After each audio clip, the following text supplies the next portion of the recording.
Hi, in this video tour, we're going to look at my start.me page.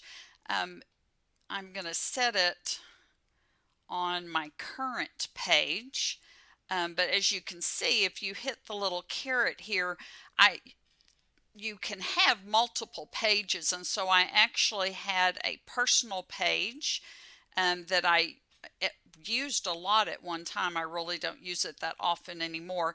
It had some daily pages that I went to a lot, like my Google Drive, my Google Calendar, my different email addresses, YouTube, a bookmarking site that I used at that time called Digo. I had a section for some doodling and journaling Bible studies that I was using, as well as some tutorials. I was studying nonfiction picture book writing at the time, so I had a lot of links to sites there and so on. My current page that I use all the time is business, my productive content creators business. And so this is the page that I want to take you around today. But before I do that, let me show you, you do have the option when you go in that you have the little pencil here next to it, so you can edit a few things for your page, as well as create a new page if you want another one. So it's very easy to make a bookmark page for specifically all of your personal things, for your business. If you wanted to, if you had some services, maybe for your service page, so you can really set up as many pages as you want. Also, you can edit these pages. So if we go in and click on the little pencil mark, the editing, you can change the title whenever you want. So instead of saying business first, I'm just going to change it to say productive content creators. You can change the number of columns. You'll see that I have 1, 2, 3, 4 columns on this page. You can remove the background. You can select a different background. This happened to be a picture that I found that I liked. You can also go through and you can not only click on and find images, or you can upload your own image.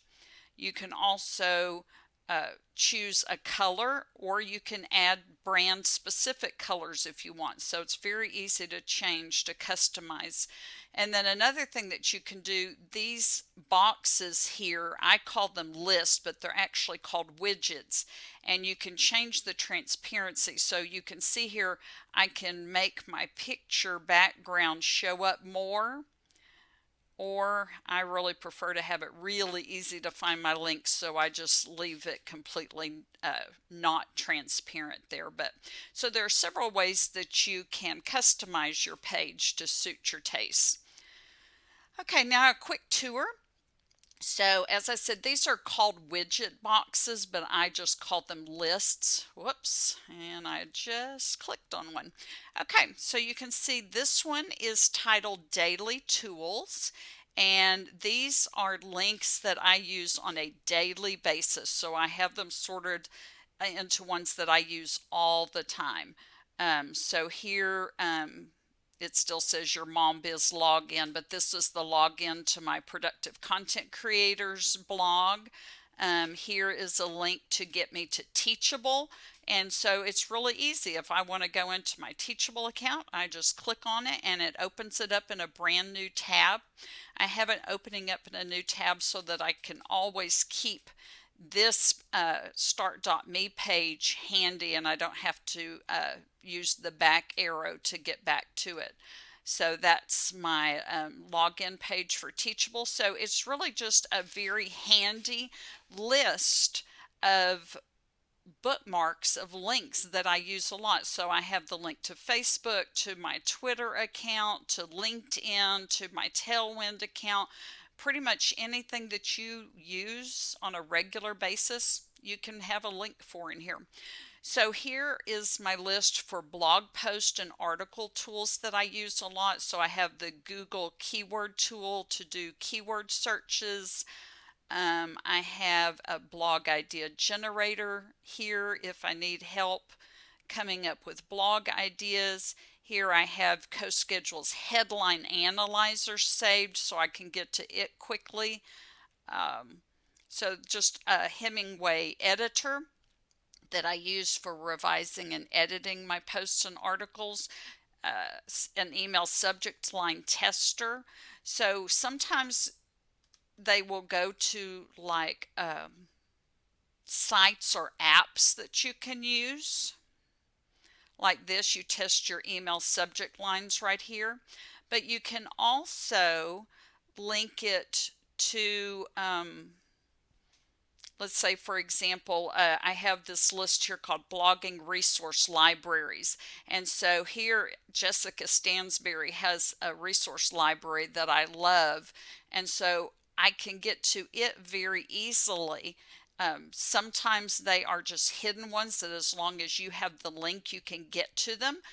Sometimes they may be password protected to get into them, but and I go ahead and if it needs a password, I just write it next to the title. I type it in so that I can easily find them. You can also use a password site app called LastPass to keep all your passwords in as well. So here I have a list for my analytics and website tools that I go to really often. So this goes to my Google Analytics account. There is a Google Analytics guide that I can quickly get to. So you can save it to articles, you can save it to blog posts that you reference a lot, whether it's yours or someone else's. This was a post that twinsmommy.com, Elna Kane, has that talks all about Google Analytics, how to set it up. It gives you a really nice e-guide on how to use it, how to read it. So I've got that saved. Google Search Console is on here, as well as a Search Console guide, an SEO free analysis tool, GTmetrix, which analyzes your site speed. Here, this list is filled with links for sites and apps that help you create lead magnets or products. So I use Stencil. I have an account for Stencil that I use pretty often. There's a Canva 101 course that I've taken. Here's a site called Ebook Covers that I go to when I'm wanting to do some mock-ups of ebooks. And so as you can see, I've got one here for audio video tools, and it's just a really easy way to put all of my bookmarks, all of my links together so that they are very easy to find. Here I have blogging and business courses that I have signed up for, and I have them in alphabetical lists, an alphabetical list, so that they're real easy for me to find at any one time. So anytime that I purchase or sign up for a new course, then I make sure and add that here to my list. Okay, so that's just a quick tour of my start.me page and kind of give you a little bit of an idea of how I use that. You can link to sites and apps. You can also link to Google Docs, and I will show you that in another lesson. So I hope you enjoyed this tour.